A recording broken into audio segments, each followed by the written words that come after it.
be wondering, why this game? Like, you've read the title down there, you've seen, oh, Nerf Arena Blast. You might be wondering why I chose this game.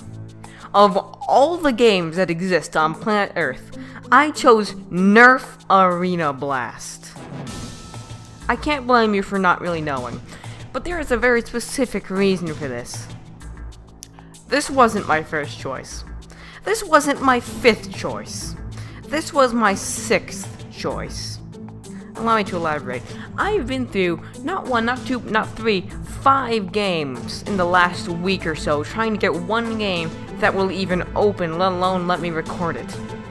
Nerf Arena Blast was my fallback plan. Because Nerf Arena Blast has something awfully weird about it. It has such a lot in common with another game that you might be thinking it's kind of weird how much it does. That's repetitive, yes, but it's very justified. Allow me to demonstrate. This is gameplay of Nerf Arena Blast. If you've played way too many late 90s FPSs, you know why I'm kind of weirded out about this game. This is Unreal Tournament 1999, an all-time classic, one of my favorite FPSs. Look how suspiciously similar these games are. Now you might be thinking, wow, that's kind of weird, isn't it? That's kind of strange. I'm gonna come out and tell you right here and now why that is. That's because this game is, for all intents and purposes, a complete remix of Unreal Tournament. It's a child-friendly remix of UT 1999. And if you don't believe me, I don't blame you, because that's really weird. But just look at this gameplay. Look at this. Huh. Really funny how these two weapons from two different games that are not running on the same engine, except they are, and are not probably worked on by some of the same people, except they are, happen to have completely different weapons, except they aren't. These weapons function almost identically in some ways, but it's not just that. The weird thing about how this game works is that it's not just a reskin, it's a remix, and the reason I say that, first of all, entirely new maps, and these maps have really weird gimmicks and things to them. They're actually pretty fun to play on, and if someone poured these to UT 1999, I'd play the crap out of them, because they're genuinely fun maps. Although I can't imagine it'd be too hard to do that, since it's basically just a reskin. The second thing, though, and the most interesting thing, especially to anyone who's a big fan of UT 99 like I am, is that the weapons aren't really the same. They function differently. It's not really just painting over the weapons so much as ripping every weapon in half and feeding them into a slot machine.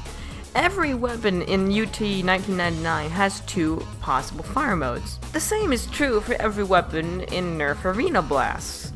But the weapons are like mixed and matched. For an example is, look at this gun, right? This is a pretty normal looking gun. You know, it just fires kind of disc-like shots. But if you right click, it's like the Redeemer, like you have the Redeemer shot. And that's just weird. Now, that's not to say that every weapon is unique in some way. Like, take a look at this thing. It's just the sniper rifle from UT. It functions just about identically. But it's these weird little discrepancies between this and UT 99 that just make it so interesting to me. Cause, like, if someone ported all the stuff from this game into UT 99, I would love it. Because these weapons are actually pretty interesting to play around with. Just as a side note, this game has a really cool menu system for the single player, where like you have this big open area that you walk around, kind of like a physical menu. I like that. More games should do it. It's also worth noting here that my game might look a little bit jittery.